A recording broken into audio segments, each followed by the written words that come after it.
Hi, welcome back to my space. Right, so last week I talked about us becoming permanent residents in Malta, or would I say like being long-term residents and having permanent status, same thing. Well, I'll be sharing the steps we took whilst going on this journey, lessons that we learned as well, and a few tips here and there that you might need to bear in mind. Right, so stay tuned to the end.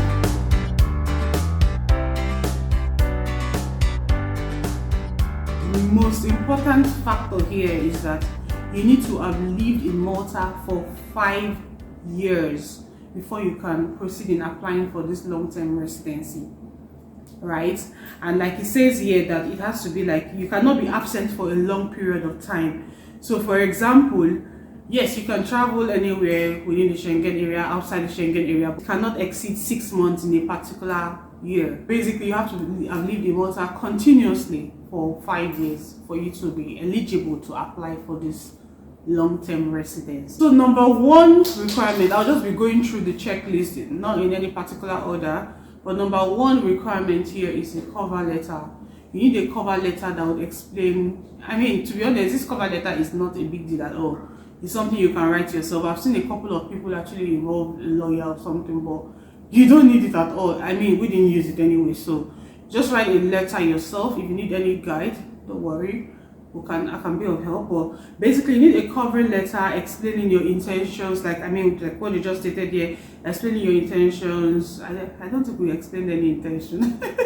We just wrote a letter, and I think what was the most important things that were in the letter was just background of the applicant. In this case, it was my husband that was like the main applicant. Okay, so basically when he arrived in Malta, where he has worked so far, his role, I mean, that's just it really. I mean, I think that was all that he mentioned, and how long he has been here. Of course, 5 years.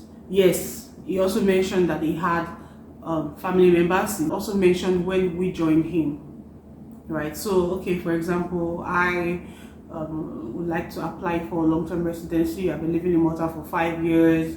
I work with this particular firm. I've been here in this role for this period of time.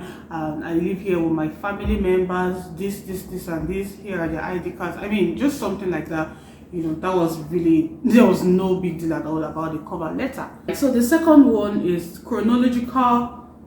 Okay, so the list of dates of arrival. So basically, this was just like a Word document, or I mean, just write all the dates you left the Schengen area within the 5 years. Actually, thank God we did not really travel outside the Schengen area except for just, okay, I think we just went twice, yeah, UAE and United Kingdom. So that was it. So we didn't have a very long list. So for you travelers that are always going outside the Schengen area, you'll have a long list to write, but it's not a big deal. I mean, just check your flight itinerary and indicate those details there. Thirdly, they need a photocopy of your passport, your international passport. All pages, not just the data pages in this case. So basically the passport you used in the past 5 years. So if, for example, during the course of living in Malta for 5 years, it expired and you had to get a new one, they need the photocopy of the previous one as well, just to cover the entire 5 years, all data pages. Because really, if you look at it, this is what would help them confirm your itinerary, the itinerary you had indicated in the second requirement. Okay, so basically not just the data page, all pages, they need that scanned. Four, they need tax, so your tax declaration. So basically what will cover this is the FS3. For every year, if you work in Malta, you should get an FS3. Pay slips, of course, you get your pay slip every month, okay, but then the FS3 is what is like a summary of your income, all your earnings. It's a summary of all your earnings during a particular year. To show how much you paid in terms of tax. It will also show how much was deducted for social security, right? So basically they need this particular document for the past. Here they mentioned 5 years, but I'll check what we submitted, okay? Right, so that's it for this tax declaration. And if you look at it here, they mentioned that confirming that the applicant earned the national minimum wage with an additional 20% of the national for each family member. So if you had watched my video about family reunification, In Malta, there's a minimum wage that for you to invite your family, you have to be earning a particular figure. Or is it the average? Not minimum wage, sorry, it's not minimum wage. But here they are mentioning that it's minimum wage. For family reunification, it's different. It's not minimum, that's just like an average. But for the purpose of this application, you just need to be earning the minimum wage plus an additional 20% for each family member. Okay, I think the minimum wage is about 9,000 euros, thereabouts, per year. So plus 20% for each family member if you have family members living in Malta. If you do not have family members living in Malta, so it's just, you need a certificate from any architect that has a warrant, not just a random architect, okay, to show that, and the certificate should basically show that you live in a place that is conducive enough and meets the laws in terms of how the apartment should be. So if, for example, and even also the number of rooms and all of that. So if, for example, you have a very large family, you cannot be living in a studio apartment or a one-bedroom apartment. If you need contact details of a very good architect that really helped us, like when we were doing this, hit me up and I'll give you one. Also, you need evidence of sickness insurance. Like, I don't know why they ask for this really, because if you have access to free healthcare, why do they want you to still get insurance that you hardly even use? It could be very, very basic plan. It doesn't have to be anything comprehensive, okay? Just a proof, something to prove that, okay, you actually have health insurance. And number 7, you need evidence of integration measures. Okay, so now this is where it gets interesting. Right, so this particular evidence is like, I think it's like the major one. Like, it is so important. Like, you need to start planning for this years before. If you want to actually apply once it's 5 years, you need to apply for this. You need to start this course, this integration course, years before. Basically what this course is, so it's called the I Belong course in Maltese, basically to teach you Maltese and cultural orientation. Those are the 2 courses, and there are 2 stages. So there's a stage 1, which is very basic. Still Maltese, you learn Maltese and you learn the cultural orientation. In fact, I really would, even aside the fact that you need this for this particular purpose, it is a very good course. Like, I Belong course, it is so good. It helps you in terms of, especially if you are new in the country, it helps you in terms of integrating into the society, understanding what is applicable, your rights, a lot of things, especially the cultural course, even the Maltese course. I did the stage 1. At that time, I thought it was going to be compulsory, but it's actually not even compulsory for me as a spouse, okay? But I did the stage 1, and it was so helpful. Like, I know a lot of Maltese words now. In fact, when someone is speaking Maltese, I might not really understand everything, but I kind of know what they are talking about. I mean, the alphabet, the numbers. I actually even know how to read. When I say read, yes, I might know how to read in terms of know how to pronounce the words, but I don't understand it though. But I mean, I cannot really understand what it's about, but because as a result of that particular Maltese course, I kind of know how to pronounce most Maltese words. I know how to understand a few things here and there. It is really good, seriously.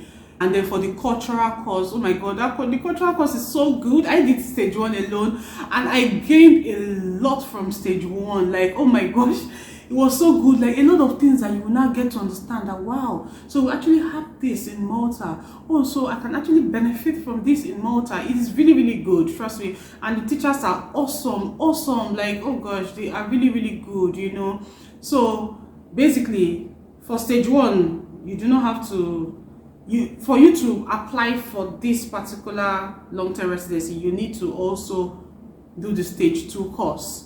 The stage 2 course is also learning Maltese and cultural orientation, okay? But when I say it's a bit advanced level, yeah, it's a little bit more advanced, obviously. What they taught us in stage 1 was just like the basic things here and there. And we did exams though. Yes, we did Maltese exams. I did Maltese exam for stage 1. Listening, they test your listening, speaking, writing, and reading, yeah. But it was really good. Like, I really did well. Oh gosh, it was very good. I promise you. So I'm not very good in languages, and if I can say it was really good and not difficult, then yes, it was. Then the cultural, there are no exams for the cultural course. I think what we did was just like presentation. Did we even do presentations? No. But basically for cultural, yeah, I think we submitted something. Maybe, okay, yeah, they will just give us assignments here and there. Okay, they might say, okay, come up with good research in terms of the feast, for example, that happens in Malta. Just, I mean, basic things that, regarding what they haven't taught you. In fact, most times the teacher then would even show you, okay, you can get it from this website and all of that. Very, very interesting course, trust me. Right? So basically what they look out for that one, I think it's for stage 1, like it's your attendance and how, maybe in terms of your homework, what you submit and stuff like that. But I'm sure everybody passed. I don't think anybody failed it.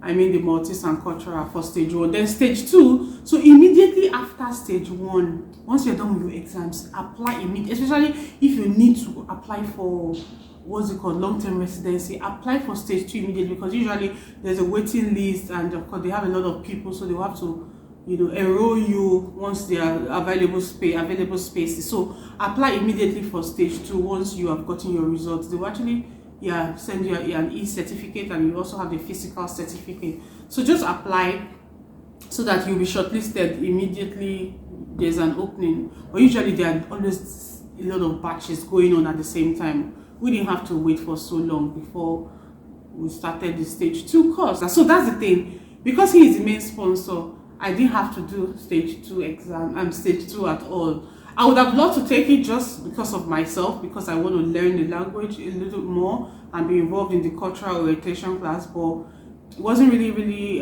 convenient because of my work, in terms of my different shifts and also, and you had to, with that particular course, you had to like turn on your video and be active, you know, and all of that, so I couldn't do that. And thankfully it was online. Now I think they're back to like physical class, which I think would be better, because I mean you can't compare physical to online. So it was online then. It was really convenient for us. We were doing it from home.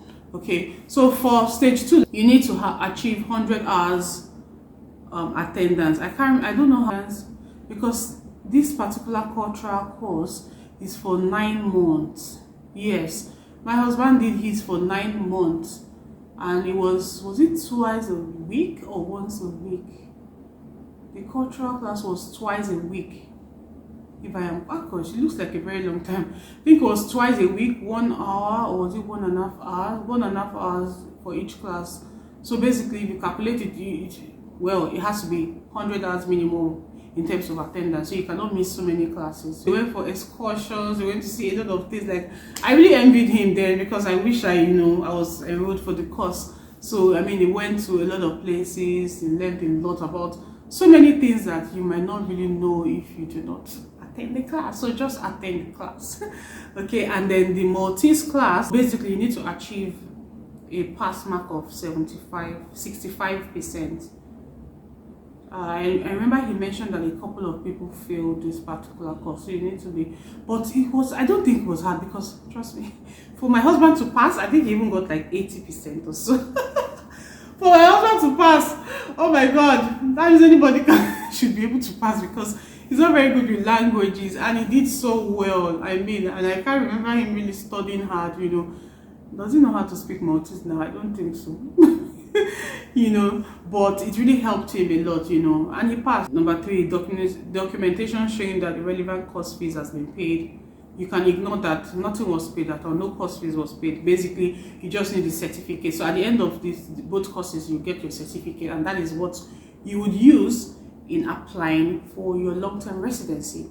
So the certificate is valid for 5 years. I've seen somewhere else on the I Belong website where they mentioned that it is only valid for 1 year. I mean, from what the certificate, maybe they've just not updated the website. At least from this certificate, as you can see, it is valid for 5 years. Stage 1 took us, we started in April, and I think we finished in June.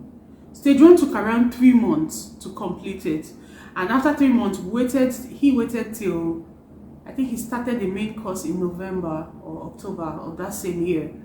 Okay, and of course it will take another 9 months for cultural and 6 months for, so the Maltese is about 6 months. Okay, so I mean, it's better you just start on time, so that you would not be, I mean, don't wait till like it's 5 years and then you not start doing the course, for example, the 4th year. Start way ahead so that you have ample time to plan and do every other thing. So that's it about the integration measures. Like I said before, both learning the Maltese and the cultural classes would help you to integrate into the system. I mean, you cannot be living in a country where they also speak another language aside English and you don't even know one word. Ideally, one should even be fluent at least, but I mean, this is just a stepping stone, and also to help you in terms of their culture, so you won't be looking lost when you hear fireworks, for example. There's a CEA Form L for long-term residency that you need to download online and fill and send it across alongside Form ID 1A. So Form ID 1, identity registration form. All of this will be sent alongside the application fee of 13750 euros. 137.50 euros for 5 years. So if you calculate it, that's about 27.50 euros per year. Wow. Compared to paying 280 euros, like I mentioned in my previous video. So it will be sent to non-EU@ima.gov.nt. Right, you send all of these documents to them. They would send you like a letter to say, okay, your application to become a long-term resident has been acceded to. You can now proceed to our office to submit the documents. Okay, so once you've submitted these documents, I think it is at this point they will now take your capture. Yeah, they'll take your capture and fingerprints, and that's it. So I think his document, it took about maybe 2 weeks for him. Yeah, was it 2 weeks or 4 weeks for the ID card to be ready?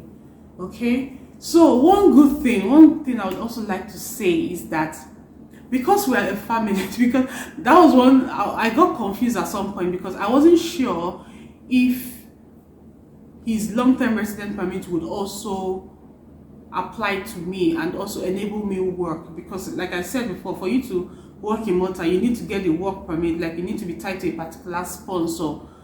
But yes, the answer is yes. Like with that long-term residency, after he got his, we now applied for ours. It was pretty much similar to the family reunification process, like I mentioned before, in terms of the documentation and all. We send it to via email, they have to give approval, and then we went to the office to submit the documents, did our capturing, and that was it.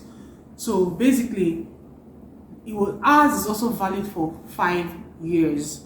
So I want to believe that even though the spouse or the children have not lived in Malta for that long, so far you are at the point you are applying, you also indicate that, I mean, so far you pay the fees for the 5 years, because I think it's 27 euros 50 for 1 year.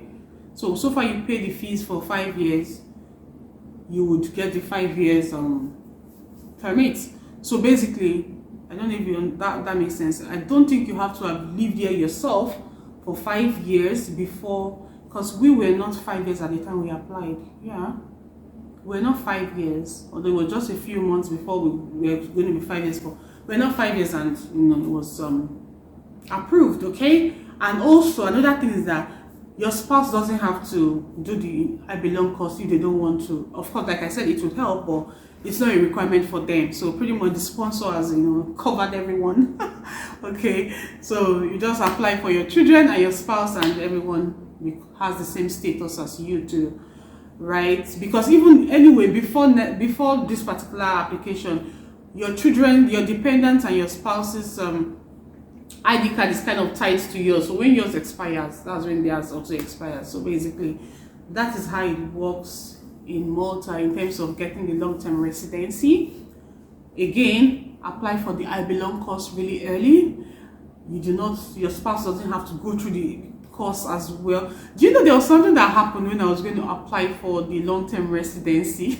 It was quite funny though. Okay, so the guy there was really, really pleasant people.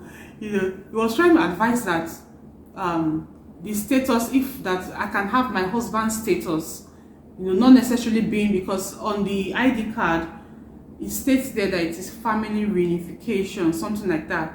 Not that it is necessarily tied, it is tied to him actually. It's not, I mean, it's as a result of his own ID card that we got ours. So the guy was trying to advise that or encourage me that no, that I should just apply for mine. How long have I been here? Okay, I'll soon be here for 5 years. So why not? I can apply. I can go ahead to apply. I said, but I have to start doing the I belong course from and wait for like 1 more year. No way, please. I would rather just. I said, no, but the status will not be the same. I'm like, well, how do you mean? I said, yes, because it's going to be a. I saw that he was trying to hesitate. He didn't want to say it directly, but what he was just trying to drive at was that you want to be tied to this person. Do you understand? Like this. Being under the family reunification is like you're tied to this person, so God forbid things go south, you would not have any status, as in you cannot be privy of that status anymore, if that makes sense. Okay, so I was like, oh no, I said no, don't worry, we're fine. This one now, we die here, we live here rather. So, but I mean, they're just trying to advise, let's say in my own favor, just to kind of advise that I apply for mine separately, so it is not tied to him. But anyway, just go ahead and apply for your spouse and your children, and that is how the long-term status works. Thank you for watching. I hope this video has been helpful. If you have any questions, do not hesitate to reach out through any of my social media handles on my homepage. Thank you. Bye.